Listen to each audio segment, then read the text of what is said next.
الحمد لله نحمده ونستعينه ونستغفره ونؤمن به ونتوكل عليه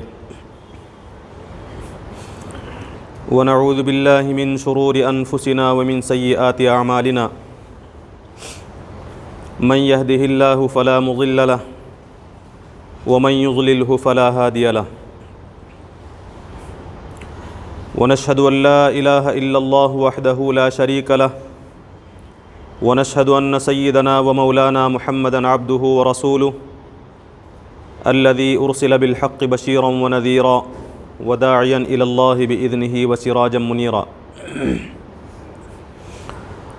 أما بعد فإن أصدق الحديث كتاب الله وخير الهدي هدي محمد صلى الله عليه وسلم وشر الأمور محدثاتها وكل محدثة بدعة وكل بدعة ضلالة وكل ضلالة في النار أعوذ بالله من الشيطان الرجيم بسم الله الرحمن الرحيم إن الله لا يغفر أن يشرك به ويغفر ما دون ذلك لمن يشاء وقال تبارك وتعالى إنه من يشرك بالله فقد حرم الله عليه الجنة ومأواه النار صدق الله العظيم رب اشرح لي صدري ويسر لي أمري واحلل عقدة من لساني يفقهوا قولي سبحانك لا علم لنا إلا ما علمتنا إنك أنت العليم الحكيم قابل احترام حاضرین کرام،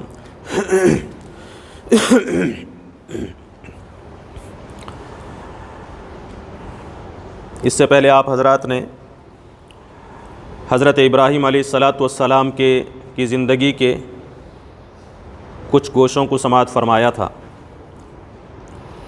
اور یہ بات آپ کے سامنے واضح کی گئی تھی کہ حضرت ابراہیم علیہ السلام توحید کے علمبردار تھے اور شرک اور اس کے مظاہر سے براءت کا اظہار کرنے والے تھے، اور شرک سے برات کے لیے، شرک سے پاک کرنے کے لیے اللہ تبارک و تعالیٰ نے انہیں اپنے گھر کعبۃ اللہ کی تعمیر کا حکم دیا تھا۔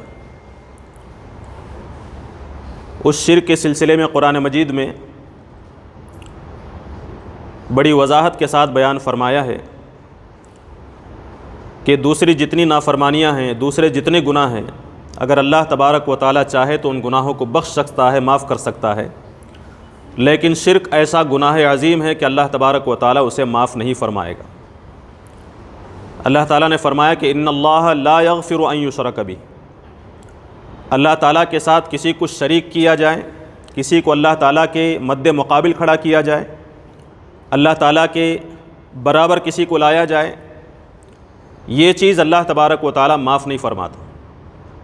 وَيَغْفِرُ مَا دُونَ ذَلِكَ لِمَن يَشَاءُ، اس کے علاوہ شرک کو چھوڑ کر جو دوسرے گناہ ہیں ان میں سے جس گناہ کو چاہے اللہ تبارک و تعالیٰ اگر چاہے تو ان گناہوں کو معاف کر سکتا ہے۔ یعنی ایک اہم ترین دلیل ہے اس بات کی کہ اللہ تبارک و تعالیٰ کے نزدیک شرک ناقابل معافی جرم ہے، شرک ایسا گناہ ہے جو کبھی معاف نہیں ہو سکتا۔ سورہ مائدہ میں اللہ تبارک و تعالیٰ نے فرمایا کہ من یشرک باللہ، جو شخص اللہ تعالیٰ کے ساتھ کسی کو شریک کرتا ہے، شرک کا گناہ کرتا ہے، فقد حرم اللہ علیہ الجنہ، اللہ تعالیٰ نے جنت کو اس پر حرام کر دیا ہے، وہ کبھی جنت میں داخل نہیں ہو سکتا۔ دوسرے مقام پر اسی کی وضاحت کی گئی کہ لا يدخلون الجنۃ حتى یلج الجمل فی سم الخیاط، کہ شرک کرنے والے، اللہ تعالیٰ کی آیات کا انکار کرنے والے، یا پھر اللہ تعالیٰ کے مقابلے میں دوسروں کو شریک کرنے والے، یہ جنت میں اس وقت تک داخل نہیں ہو سکیں گے جب تک کہ اونٹ سوئی کے ناکے میں، سوئی کے سوراخ میں داخل نہ ہو جائے۔ یعنی جب اونٹ سوئی کے ناکے میں داخل ہوگا تب یہ لوگ جنت میں جا سکیں گے۔ اس کا مطلب یہ ہے کہ اونٹ کا سوئی کے ناکے میں داخل ہونا جس طرح ناممکن ہے، اسی طرح کفر اور شرک اختیار کرنے والوں کا جنت میں داخلہ ناممکن ہے۔ یہ قرآن مجید کا واضح اعلان ہے۔ اس کے علاوہ آپ دیکھتے ہیں قرآن مجید میں بہت سارے اعمال کو اللہ تبارک و تعالیٰ نے شرک سے تعبیر فرمایا۔ اس کی وضاحت انشاءاللہ میں آپ کے سامنے کروں گا۔ اس سے پہلے یہ بات ذہن میں رکھیں کہ شرک کی دراصل دو قسمیں ہیں۔ ایک تو عقیدے کا شرک ہے، شرک اعتقادی جسے کہا جاتا ہے، یعنی اللہ تبارک و تعالیٰ کی ذات میں، اللہ تعالیٰ کی صفات میں، اس کے اختیارات میں، اس کے عبادات میں کسی اور کو ہم شریک ٹھہراتے ہیں۔ اگر کوئی شخص اللہ تعالیٰ کے سوا کسی اور کو اللہ تعالیٰ کا شریک ٹھہراتا ہے، کسی اور کو حاکم سمجھتا ہے، کسی اور کو اطاعت اور فرما برداری کے قابل سمجھتا ہے، کسی اور کو حلال اور حرام کرنے کے اختیارات کا حامل سمجھتا ہے، شریعت ساز سمجھتا ہے، اور یہ سمجھنا، یہ اطاعت کرنا، یہ عبادت کرنا، یہ فرما برداری کرنا اگر دل کے یقین کے ساتھ ہو، یعنی اگر کوئی شخص یہ سمجھتا ہے کہ اللہ کے سوا فلاں بھی عبادت کے لائق ہے، فلاں بھی اطاعت کے لائق ہے، فلاں سجدے کے لائق ہے، فلاں کے سامنے جھکا جا سکتا ہے، فلاں کو سجدہ کیا جا سکتا ہے، اگر دل سے اس بات پر یقین رکھتا ہے تو یہ شرک اعتقادی ہے، یہ عقیدے کا شرک ہے، اور اسی شرک کے بارے میں اللہ تعالیٰ نے فرمایا کہ یہ شرک کبھی معاف نہیں کیا جا سکتا، شرک اعتقادی ہے۔ ایک دوسرا شرک کی دوسری قسم یہ ہے کہ شرک اعتقادی تو نہیں، یعنی دل سے وہ یقین کرتا ہے کہ اطاعت کے قابل، عبادت کے لائق، دین اور شریعت دینے کے قابل اگر کوئی ذات ہے تو صرف اللہ تبارک و تعالیٰ کی ذات ہے، دل سے اس بات پر یقین رکھتا ہے، لیکن عملی طور سے اطاعت کسی اور کی کرتا ہے، کسی اور کی پیروی کرتا ہے، کسی اور کے بتائے ہوئے طریقے پر چلتا ہے، کسی اور کے طرز زندگی کو اختیار کرتا ہے، لیکن دل سے یہ یقین رکھتا ہے کہ اصل طرز زندگی صرف اللہ کا اختیار کیا جائے گا، اللہ کا بتایا ہوا دین اختیار کیا جائے گا، اللہ تعالیٰ کی شریعت پر عمل کیا جائے گا، فرما برداری اور اطاعت کے قابل صرف اللہ ہے۔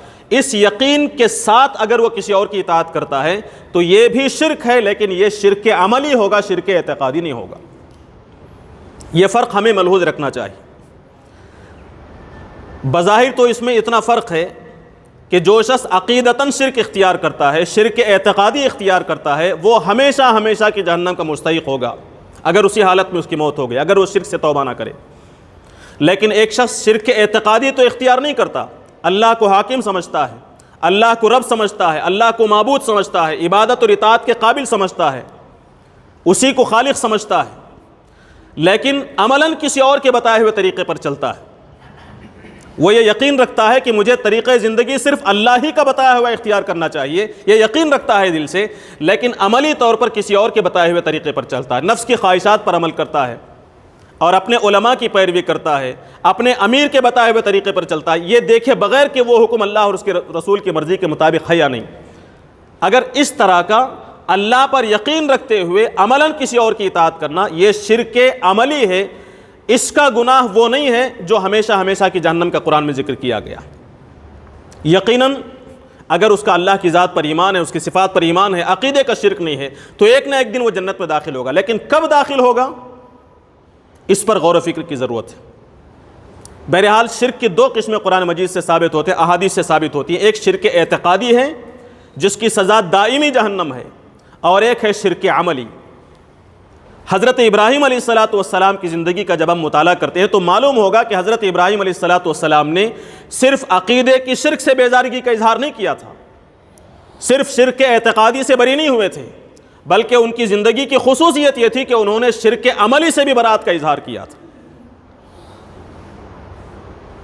ایک شخص اللہ تبارک و تعالیٰ کو مانتا ہے، حاکم مانتا ہے، رب مانتا ہے، اللہ تبارک و تعالیٰ کو خداوند سمجھتے ہوئے، خدا سمجھتے ہوئے کسی اور کی اطاعت اور فرما برداری اختیار کرتا ہے تو یہ عملی شرک ہے۔ اور قرآن یہ کہتا ہے کہ ایک مسلمان کو، اللہ پر ایمان رکھنے والے کو، شرک اعتقادی سے بھی اور شرک عملی سے بھی بچنا ضروری ہے۔ یہ یاد رکھیں کہ جو شخص اللہ کے علاوہ کسی اور کی مرضی کے مطابق چلتا ہے، چاہے اللہ پر ایمان رکھتا ہو، اللہ ہی کو رب تسلیم کرتا ہو، کسی اور کو خدا نہ مانتا ہو، اس کے باوجود کسی اور کی اطاعت کرنے کو اللہ تبارک و تعالیٰ نے قرآن میں شرک کے لفظ سے یاد کیا، وہ شرک ہے۔ شرک کا مطلب کسی کے سامنے، صرف کسی کے سامنے سجدہ کرنا نہیں ہے، شرک کا مطلب صرف کسی کی عبادت کر لینا نہیں ہے، بلکہ اللہ کے سوا کسی اور کی اطاعت و فرما برداری کرنا، کسی اور کے احکامات پر عمل کرنا، کسی اور کے طریقے کو اختیار کرنا، یہ بھی شرک ہے۔ قرآن مجید میں اس کا ذکر کیا گیا۔ مثال کے طور پر میں آپ کے سامنے عرض کروں، نبی کریم صلی اللہ علیہ وسلم نے فرمایا کہ ایک شخص کوئی بھی عمل اللہ تعالیٰ کو کرنے کے بجائے، جو عمل اللہ کے لیے خاص ہونا چاہیے، اللہ کے علاوہ کسی اور کو اپنی طرف متوجہ کرنے کے لیے، مخلوق کی رضا حاصل کرنے کے لیے، لوگوں کو دکھانے کے لیے کوئی عمل اختیار کرتا ہے، نبی کریم صلی اللہ علیہ وسلم نے فرمایا کہ یہ شرک ہے۔ ریاکاری جسے کہا جاتا ہے، ریاکاری کرنا، احادیث میں اس کی وضاحت کی گئی کہ یہ شرک ہے۔ نبی کریم صلی اللہ علیہ وسلم نے فرمایا کہ من صلی یرائی فقد اشرک، جس نے دکھانے کے لیے نماز پڑھی اس نے شرک کیا۔ یہ کون فرما رہے ہیں؟ کسی جماعت کے ذمہ دار نہیں، کسی مسجد کے مولوی صاحب نہیں، بلکہ نبی کریم صلی اللہ علیہ وسلم، جن کی زبان صادق اور مصدوق ہے، جن کی زبان سے کبھی کوئی غلط بات نہیں نکل سکتی۔ آپ کی زبان سے نکلا ہوا ایک ایک لفظ شریعت ہے، یہ جنت کا راستہ ہے۔ نبی کریم صلی اللہ علیہ وسلم نے فرمایا کہ جس نے دکھاوے کے لیے نماز پڑھی اس نے شرک کیا۔ من صام یرائی فقد اشرک، جس نے دکھانے کے لیے روزہ رکھا اس نے شرک کیا۔ ومن تصدق یرائی، جس نے دکھاوے کے لیے زکوٰۃ ادا کی، جس نے ریاکاری کے لیے صدقہ دیا، فقد اشرک، اس نے شرک کیا۔ نبی کریم صلی اللہ علیہ وسلم فرماتے ہیں کہ خود اللہ تعالیٰ یہ فرماتا ہے کہ انا اغنی الشرکاء یعنی شرک، جتنے بھی پارٹنرز ہیں اللہ تعالیٰ کے، میرے ساتھ جتنے لوگوں کو شریک کیا گیا ہے، پارٹنر بنایا گیا ہے، ان میں شرک سے سب سے زیادہ بیزار اگر کوئی ہے تو میں ہوں۔ شرک سے سب سے زیادہ بے نیاز ہوں میں۔ اغنی الشرکاء یعنی شرک، میں شرک کے معاملے میں تمام شرکاء سے بری ہوں، بے نیاز ہوں۔ اس کے بعد اللہ تبارک و تعالیٰ فرماتا ہے کہ جس نے من عمل عملا اشرک معی فیہ غیری، جس کسی شخص نے، کسی بندے نے کوئی بھی عمل کیا اور اس عمل میں وہ میرے ساتھ، میرے علاوہ کسی کو شریک کرتا ہے، ترکتہ وشرکہ، میں اسے بھی چھوڑ دیتا ہوں اور اس کے شرک کو بھی چھوڑ دیتا ہوں، میرا اس سے کوئی تعلق نہیں۔ نبی کریم صلی اللہ علیہ وسلم فرماتے ہیں، ایک مرتبہ صحابہ سے آپ نے سوال کیا، الا انبئکم بما هو اخوف علیکم عندی من المسیح الدجال، کیا میں تمہیں اس بات کی خبر دوں، ایک ایسی چیز بتاؤں جو میرے نزدیک تمہارے لیے دجال سے زیادہ قابل خوف ہے؟ یعنی تمہارے اوپر مجھے دجال کا اتنا خوف نہیں جتنا اس چیز کا خوف ہے۔ صحابہ نے کہا کہ اللہ کے رسول صلی اللہ علیہ وسلم کیوں نہیں، ضرور بتائیے۔ نبی کریم صلی اللہ علیہ وسلم نے فرمایا کہ الشرک الخفی، شرک خفی ہے جو تمہارے اوپر دجال سے زیادہ خطرناک ہے۔ مجھے تمہارے بارے میں ڈر ہے تو اس شرک کا ڈر ہے، شرک خفی، اور شرک خفی ریاکاری کو کہا جاتا ہے۔ نبی کریم صلی اللہ علیہ وسلم نے اس بات کی وضاحت کرتے ہوئے فرمایا کہ جو شخص ریاکاری کرتا ہے دراصل وہ شرک کرتا ہے، اور یہ شرک خفی ہے، اور یہ دجال سے زیادہ خوفناک۔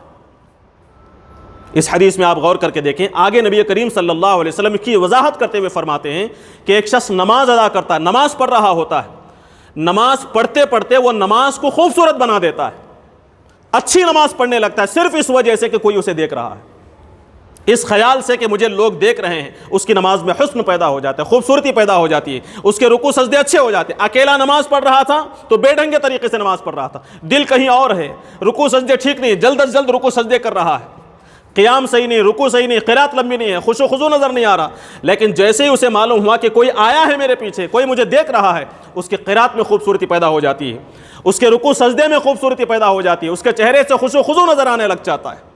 نبی کریم صلی اللہ علیہ وسلم نے فرمایا یہ شرک خفی ہے جو تمہارے اوپر دجال سے زیادہ خطرناک۔ دجال کتنا خوفناک ہے ہم جانتے ہیں، دجال کے فتنے سے بچنے کے لیے دعائیں کی جاتی ہیں، سورہ کہف پڑھی جاتی ہے، ہر دعاؤں میں دجال کے فتنے سے حفاظت مانگی جاتی ہے۔ نبی کریم صلی اللہ علیہ وسلم فرماتے ہیں اس سے زیادہ خطرناک تمہارے لیے اگر کوئی چیز ہے تو یہ ریاکاری ہے، یہ شرک خفی ہے۔ شرک خفی سے مراد کیا؟ چھپا ہوا شرک۔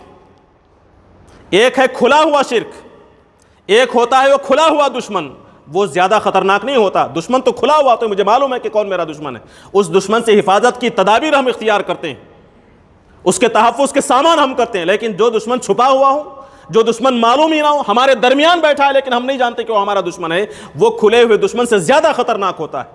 اسی لیے اللہ کے نبی صلی اللہ علیہ وسلم نے فرمایا کہ یہ جو شرک خفی ہے، یہ جو ریاکاری ہے، یہ شرک بھی ہے اور کھلے ہوئے دشمن کھلے ہوئے شرک کے مقابلے میں زیادہ خطرناک۔ اسی لیے حضور صلی اللہ علیہ وسلم نے کھلا ہوا بڑا دشمن جو دجال ہے اس کے مقابلے میں زیادہ خوف کی چیز بتائی اللہ کے نبی صلی اللہ علیہ وسلم نے کہ ریاکاری، یہ شرک ہے۔ تو ایک بات تو یہ معلوم ہوئی کہ جو شخص ریاکاری کرتا ہے وہ بھی شرک کرتا ہے اصل میں۔ آگے بڑھیں، آپ قرآن مجید کا مطالعہ کریں۔ قرآن مجید میں اللہ تبارک و تعالیٰ نے یہ بھی فرمایا کہ لوگ شیطان کو اللہ تبارک و تعالیٰ کا شریک ٹھہراتے ہیں۔ شیطان کو معبود بناتے ہیں. قرآن مجید کی آیات ہیں.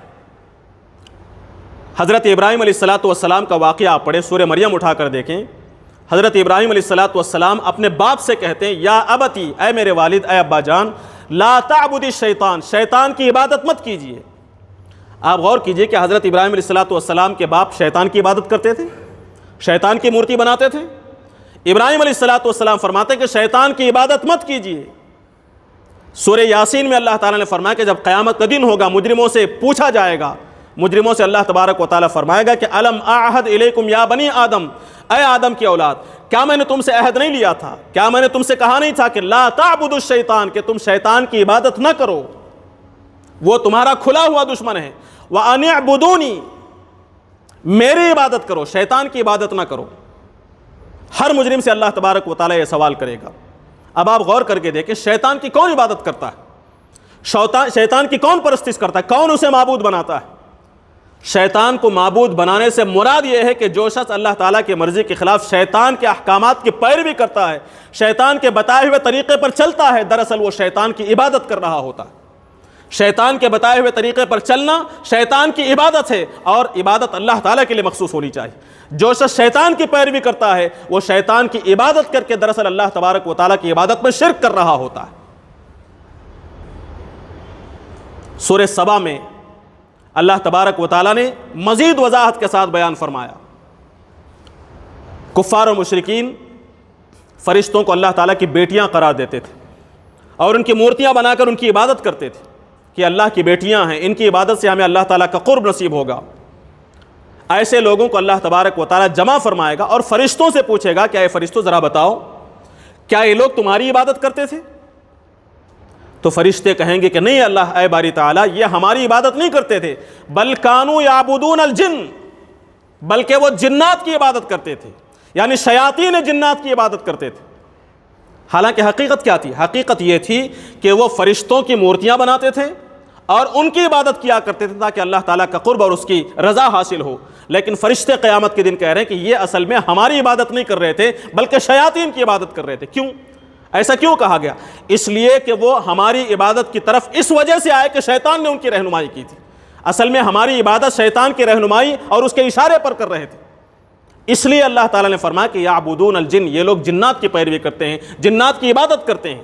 معلوم یہ ہوا کہ شیطان کی رہنمائی میں, جنات کی رہنمائی میں کسی غلط طریقے کو اختیار کیا جائے گا تو وہ اصل میں جنات کی عبادت ہوگی, شیاطین کی عبادت ہوگی, اور عبادت صرف اللہ تعالیٰ کے لیے خاص ہے. اور ان لوگوں نے عبادت شیاطین کی اور جنات کی تھی.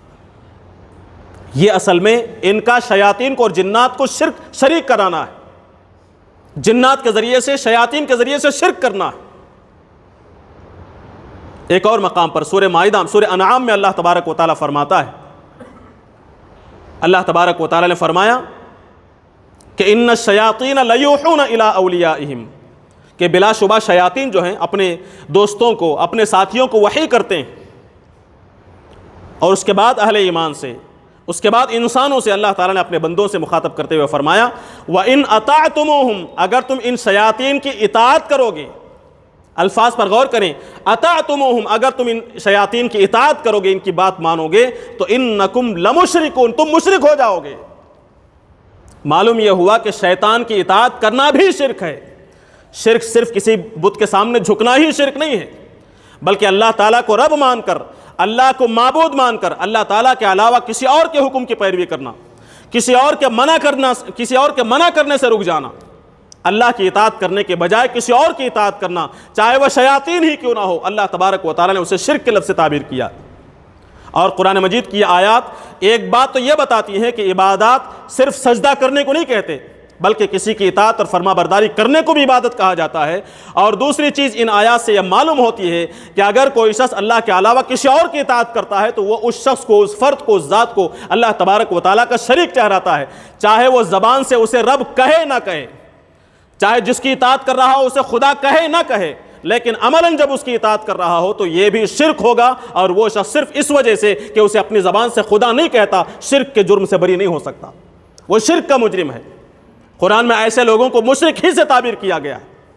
لہٰذا یہ نہ سمجھیں کہ شرک سے مراد صرف بتوں کی پوجا کرنا شرک ہے, اللہ کے سوا کسی اور کی عبادت کرنا ہی شرک ہے. نہیں, کسی اور کی اطاعت کرنا، کسی اور کے بتائے ہوئے طریقے پر چلنا، چاہے اس پر انسان لعنت بھیج رہا ہو۔ شیطان کے معاملے میں دیکھیں کتنی لعنت بھیجتے ہیں ہم شیاطین پر، اعوذ باللہ من الشیطان الرجیم، مردود شیطان سے پناہ مانگتے ہیں، اس پر لعنت کرتے ہیں، اسے لعین کہتے ہیں، لیکن اس کے باوجود اس کی اتباع کرتے ہیں۔ چاہے ہم زبان سے کسی کو ملعون کہہ رہے ہوں، چاہے رجیم کہہ رہے ہوں، چاہے مردود کہہ رہے ہوں، اگر اس کی اتباع اگر ہم کر رہے ہوں تو ہم اسے اللہ تبارک و تعالیٰ کا شریک بنانے کے مجرم ہیں۔ قرآن نے اس ایسے لوگوں کو مشرک قرار دیا۔ تیسری چیز قرآن مجید میں اس بات کی وضاحت کی گئی کہ جو لوگ اللہ کو چھوڑ کر اپنے علماء کو، اپنے درویشوں کو، اپنے راہبوں کو رب بناتے ہیں، اللہ تبارک و تعالیٰ کی ہدایات سے ہٹ کر اپنے علماء کی پیروی کرتے ہیں، ایسے لوگ بھی دراصل انہیں اللہ کے مقابلے میں رب بنا رہے ہیں، یہ شرک کر رہے ہیں۔ سورہ توبہ میں اللہ تبارک و تعالیٰ نے اہل کتاب کے بارے میں یہ بات بیان فرمائی، یہود و نصارہ کے بارے میں کہ اتخذوا احبارہم ورہبانہم اربابا من دون اللہ، کہ ان لوگوں نے اپنے علماء کو، اپنے درویشوں کو، اپنے راہبوں کو، اپنے پیروں کو اللہ کے علاوہ رب بنا لیا۔ اتخذوا احبارہم ورہبانہم اربابا من دون اللہ۔ ہم ذرا غور کریں، ہمارا رب کون ہے؟ ہمارا رب اللہ تبارک و تعالیٰ ہے۔ کیا کبھی ہم نے کسی عالم کے بارے میں کہا، ہماری جماعت کے امیر کے بارے میں کہا، ہم نے اپنے مسلک کے امام کے بارے میں کہا کہ یہ ہمارا رب ہے؟ ہم کبھی نہیں کہتے۔ ہم یہ یقین رکھتے ہیں، اعلان کرتے ہیں کہ اللہ تبارک و تعالیٰ کے سوا کوئی رب نہیں ہے۔ اہل کتاب کے بارے میں اللہ تبارک و تعالیٰ نے فرمایا کہ ان لوگوں نے اپنے علماء کو رب بنایا تھا۔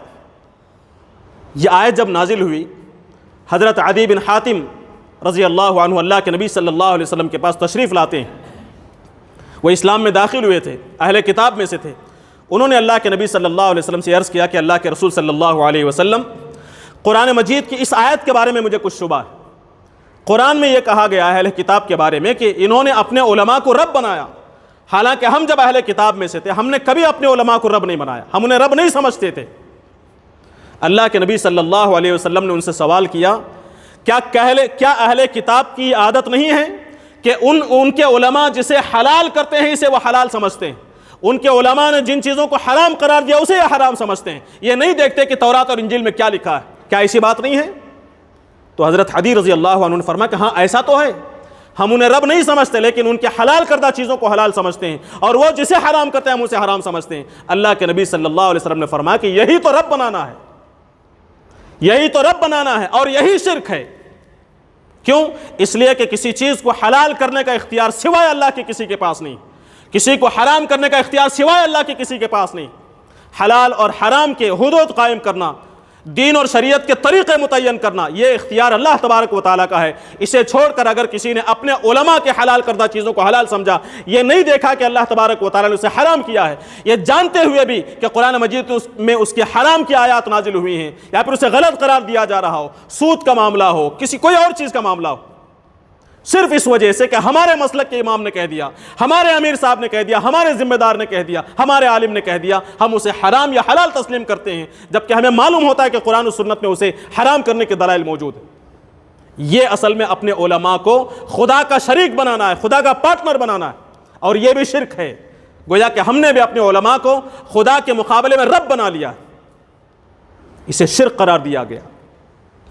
اسی طرح قرآن مجید میں ایک اور مقام پر اللہ تبارک و تعالیٰ نے فرمایا، ام لہم شرکاء، کیا ان کے کوئی ایسے پارٹنرز ہیں، یعنی اللہ کے مقابلے میں کوئی دوسرے خدا ایسے ہیں، شرعوا لہم من الدین، کہ انہوں نے دین کا کوئی طریقہ ان کے لیے مقرر کر دیا ہو، ایسا طریقہ ما لم یأذن بہ اللہ، جس کا اللہ تبارک و تعالیٰ نے حکم نہیں دیا تھا، یعنی دین کے وہ احکام جس کا اللہ تعالیٰ نے حکم نہیں دیا، کسی اور نے حکم دیا، ایسی شریعت بنانے والے شرکا پارٹنر ان کے پاس موجود ہیں۔ کیا مطلب؟ مطلب اس کا یہ ہے کہ اللہ تعالیٰ کے دین کے ہوتے ہوئے، شریعت کے ہوتے ہوئے کوئی اور حکم نافذ کرنا، کوئی اور طریقہ اختیار کرنا، گویا کہ جن لوگوں نے کوئی اور طریقہ اختیار کیا ہے انہوں نے اپنے آپ کو خدا بنایا۔ حلال اور حرام کو قائم کرنے میں، لوگوں کے عقائد کو واضح کرنے میں، عقائد کے معاملات میں، نظریات کے معاملات میں، دین کے اصول کے معاملات میں، زندگی گزارنے کے طریقے کے معاملے میں کسی اور کے طریقے کو اختیار کرنا، کسی اور کے فلسفے کو اختیار کرنا، کسی اور کے عقیدے کو اختیار کرنا، کسی اور کے قدروں کو، ان کے اصول اور نظریات کو اختیار کرنا، اپنی انفرادی زندگی میں، اپنے اجتماعی زندگی میں، گھر میں ہو یا باہر ہو، دوستوں کے ساتھ ہو یا دشمنوں کے معاملے میں ہو، سیاست میں ہو یا حکومت میں ہو یا عدالتوں میں ہو، اللہ تبارک و تعالیٰ کے مرضی کے خلاف کسی اور طریقے کی پیروی کرنا اور اس طریقے کو برحق سمجھنا یا پھر دل میں غلط سمجھتے ہوئے بھی اس پر عمل کرنا، یہ گویا کہ انہیں رب بنانا ہے، انہیں شریعت ساز بنانا ہے، اور یہ شرک ہے۔ اپنی زندگی کے معاملات میں دیکھیں، ہم اللہ کے سوا کسی اور کو سجدہ کرنے کے قابل نہیں سمجھتے، لیکن اللہ تبارک و تعالیٰ کے علاوہ کسی اور کو اس بات کے قابل سمجھتے ہیں کہ ہمارے مسائل وہ حل کریں۔ ہم اپنے مسائل کو حل کرنے کے لیے قرآن و سنت کی طرف رجوع نہیں کرتے، بلکہ عدالتوں کی طرف رجوع کرتے ہیں، جہاں ہمیں معلوم ہے کہ وہاں اللہ کی مرضی کے خلاف فیصلے ہوتے ہیں۔ میری مرضی کے خلاف کوئی فیصلہ اگر اسلامی عدالت میں ہو گیا، مسلمانوں کے درمیان ہو گیا، علماء کے درمیان ہو گیا، قرآن و سنت کے مطابق ہو گیا، لیکن میری مرضی کے خلاف ہے تو میں اسے رد کروں گا، اسے ٹھوکر ماروں گا اور غیر مسلموں کی عدالت کے پاس جاؤں گا۔ گویا کہ ہم نے دین کے مقابلے میں، قرآن و سنت کے مقابلے میں دنیا کی عدالتوں کو رب بنایا ہے، دنیا کی عدالتوں کو قابل عمل سمجھا ہے۔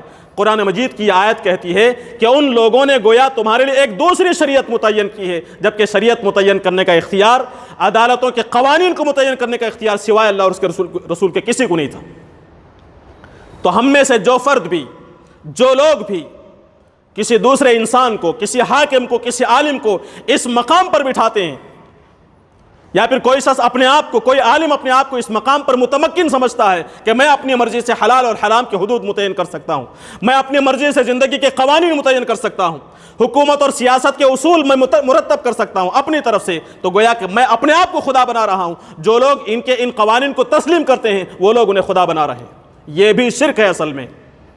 قرآن مجید میں ان تمام کی تردید کی اور یہ کہا کہ یہ شرک ہے، اس شرک سے بیزاری کا اظہار ضروری ہے۔ آخری چیز میں آپ کے سامنے عرض کروں، ایک ایسی چیز میں سمجھتا ہوں کہ شاید ہی کوئی ایسا مسلمان ہو جو اس شرک کا مرتکب نہ ہو رہا، شاید ہی کوئی مسلمان۔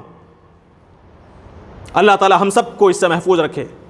قرآن مجید میں کہا گیا سورہ جاسیہ کے اندر، سورہ فرقان کے اندر، کہ افرأیت من اتخذ الہہ ہوا، کیا تم نے دیکھا اس شخص کو جس نے اپنے نفس کو اپنا معبود بنا لیا ہے؟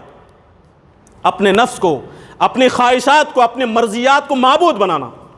کلمہ کیا پڑھتے ہیں ہم لوگ؟ لا الہ الا اللہ۔ غور کریں ذرا، کلمے میں ہم اس بات کا اقرار کرتے ہیں کہ اللہ کے سوا کوئی الہ نہیں ہے، کوئی الہ نہیں، کوئی معبود نہیں۔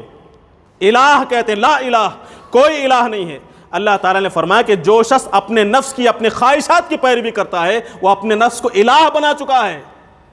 ہم زبان سے کہتے ہیں کہ اللہ ہی الہ ہے، کوئی الہ نہیں، لیکن عملاً ہم اپنے نفس کی پیروی کر کے، اپنی خواہشات نفس پر عمل کر کے اپنے نفس کو ہم نے خدا بنا رکھا ہے۔ کس نے کہا؟ قرآن مجید نے کہا۔ مطلب کیا ہے؟ مطلب ہے کہ اگر کوئی شخص اپنے خواہشات نفس پر عمل کرتا ہے، جو اس کا نفس کہتا ہے اس پر عمل کرتا ہے، میرے نفس نے کسی بات کا حکم دیا میں فوراً اس پر عمل کرتا ہوں، حالانکہ اللہ تبارک و تعالیٰ نے اسے حرام قرار دیا ہوگا۔ میرا نفس جس کام کے کرنے سے روکتا ہے، جو میرے نفس کو پسند نہیں، میرے دل کو پسند نہیں، میں اسے رک جاتا ہوں، اگرچہ کہ اللہ تبارک و تعالیٰ نے اسے فرض قرار دیا ہو۔ یہ ہے اصل میں خواہشات نفس کی عبادت، یہ ہے نفس کو معبود بنانا۔ اس لیے کہ ایسی اطاعت کہ حکم دو تو فوراً عمل کرو، منع کرو تو فوراً رک جاؤ، یہ مقام تو صرف اللہ تعالیٰ کا ہے۔ وہ مقام ہم نے اپنے نفس کو دے رکھا ہے۔ میرا نفس جو کہتا ہے میں اس پر عمل کرتا ہوں، چاہے اللہ نے اسے غلط قرار دیا۔ میرا نفس روکتا ہے تو میں اسے رک جاتا ہوں، چاہے اللہ تعالیٰ نے اسے فرض قرار دیا ہو۔ ایسی بلا چون و چرا اطاعت صرف اللہ کی ہونی چاہیے، اور ہم اپنے نفس کی کرتے ہیں۔ قرآن نے کہا یہ نفس کو معبود بنانا ہے۔ ایسا فرد جس نے اپنی عقل کو، اپنے دماغ کو اپنے نفس کے ماتحت کر دیا ہے۔ دیکھیں ایسا ہو سکتا ہے کہ ایک شخص اپنے عقل کا استعمال کرے اور اس کا نفس، اس کی خواہشات اس کے عقل کے اندر ہو، اس کے عقل کے ماتحت ہو۔ ایسا شخص اگر شرک کرتا ہے تو اسے سمجھا بجھا کر، نقلی دلائل دے کر، عقلی دلائل دے کر اسے سمجھا کر شرک سے بچایا جا سکتا ہے، وہ شرک سے توبہ کر سکتا ہے۔ کیوں؟ اس نے اپنے عقل کو استعمال کیا۔ لیکن جو شخص عقل کو پیچھے رکھتا ہے، خواہشات کو سامنے رکھتا ہے، تو ایسا شخص حق اور باطل میں تمیز کرنے کو ضروری نہیں سمجھتا، صحیح غلط کو پہچاننا ضروری ہی نہیں سمجھتا۔ ایسے فرد کی اصلاح ناممکن ہے۔ جس شخص نے اپنے عقل کو پیچھے چھوڑ دیا اور اپنی خواہشات کو سامنے رکھ دیا ہے، ایسے شخص کی اصلاح ناممکن ہے۔ اگر بالفرض کبھی اس کی اصلاح ہو جائے تب بھی اسے کسی اخلاق کی پابندی پر جمائے رکھنا، اور اس بات پر یقین رکھنا کہ وہ پھر شرک کی طرف نہیں جائے گا، اس بات کا یقین نہیں کیا جا سکتا۔ اس لیے آپ غور کریں تو معلوم ہوگا نفس کی خواہشات پر عمل کرنا یہ ایسا شرک ہے جس سے شاید ہی کوئی مسلمان بچا ہوا، اللہ کرے میری یہ بات غلط ہو۔ تو قرآن مجید کی آیات اور احادیث کی روشنی میں جو مختلف چیزیں آپ کے سامنے آئی ہیں، اگر کوئی شخص شیطان کی اطاعت کرتا ہے تو یہ شرک ہے، عبادت ہے۔ علماء اور درویشوں کی اطاعت اور فرما برداری کرتا ہے اللہ کی مرضی سے ہٹ کر تو یہ شرک ہے، قرآن مجید نے واضح کیا۔ اگر کوئی شخص دوسرے لوگوں کے بتائے ہوئے قوانین عدالت، قوانین سیاست کی اطاعت کرتا ہے، پیروی کرتا ہے، تو یہ بھی گویا کہ ان کو شریک ٹھہراتا ہے، یہ بھی شرک ہے۔ اللہ تبارک و تعالیٰ کے علاوہ کسی دوسرے کی پیروی کرنا قرآن و سنت کی روشنی میں یہ شرک کہلاتا ہے، چاہے ہم اس کی اتباع کرتے ہوئے اسے ملعون کر رہے ہیں، اسے بددعائیں دے رہے ہوں۔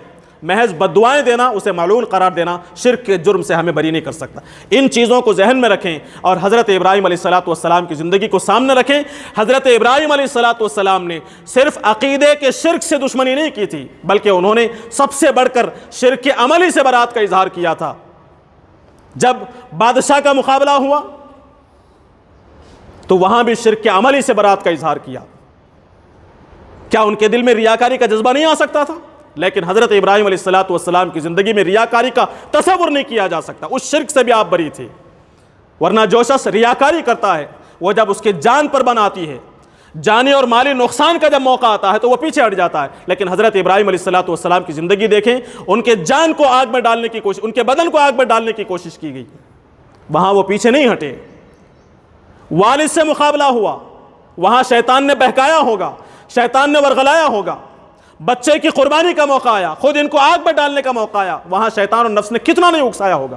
لیکن ان تمام ریاکاری سے بھی، ان تمام چیزوں کے شرک سے حضرت ابراہیم علیہ السلام نے برات کا اظہار کیا، ریاکاری سے اپنے آپ کو محفوظ رکھا، اور قوم کی اطاعت سے، بادشاہ کی اطاعت سے اور نفس و شیطان کی اطاعت اور پیروی سے اپنے آپ کو حضرت ابراہیم علیہ السلام نے باز رکھا۔ چنانچہ قرآن مجید جب یہ کہتا ہے کہ حضرت ابراہیم علیہ السلام مشرک نہیں تھے تو اس کا مطلب یہ تھے کہ حضرت ابراہیم علیہ السلام اعتقادی شرک میں بھی مبتلا نہیں تھے اور عملی شرک میں بھی مبتلا نہیں تھے۔ اور قرآن جہاں یہ کہتا ہے کہ حضرت ابراہیم علیہ السلام تمہارے لیے نمونہ ہیں، تو ہمارے لیے نمونہ اس حیثیت سے بھی ہے کہ ہم عقیدے کے شرک سے بھی اپنے آپ کو بچائیں اور حضرت ابراہیم علیہ السلام کی پیروی کریں، اور عملی شرک سے بھی اپنے آپ کو بچانے کی کوشش کریں۔ نفس کی، شیاطین کی، علماء کی، غیر اللہ کی، ہر طرح کی پرستی سے ہم اپنے آپ کو بچانے کی کوشش کریں۔ یہ اصل نمونہ ہے حضرت ابراہیم علیہ السلام کی زندگی کا۔ اللہ تعالیٰ سے میں دعا کرتا ہوں کہ اللہ تبارک و تعالیٰ ہم تمام کو شرک کی حقیقت کو سمجھنے کی توفیق نصیب فرمائے۔ شرک اعتقادی سے خصوصیت کے ساتھ اور عمومیت کے ساتھ اللہ تبارک و تعالیٰ شرک عملی سے ہماری حفاظت فرمائے، ہر قسم کی شرک سے حفاظت فرمائے، ہر قسم کی شرک سے برات کا اظہار کرنے کی، لا تعلق ظاہر کرنے کی اللہ تبارک و تعالیٰ ہم تمام کو توفیق نصیب فرمائے۔ حقیقی توحید کو سمجھنے اور اس پر استقامت کا مظاہرہ کرنے کے اللہ تعالیٰ ہم تمام کو طاقت دے، توفیق اور سعادت نصیب فرمائے۔ بارک اللہ لنا ولکم فی القرآن العظیم ونفعنا وإياكم بالآيات والذكر الحكيم إنه تعالى جواد كريم ملك بر رؤوف رحيم۔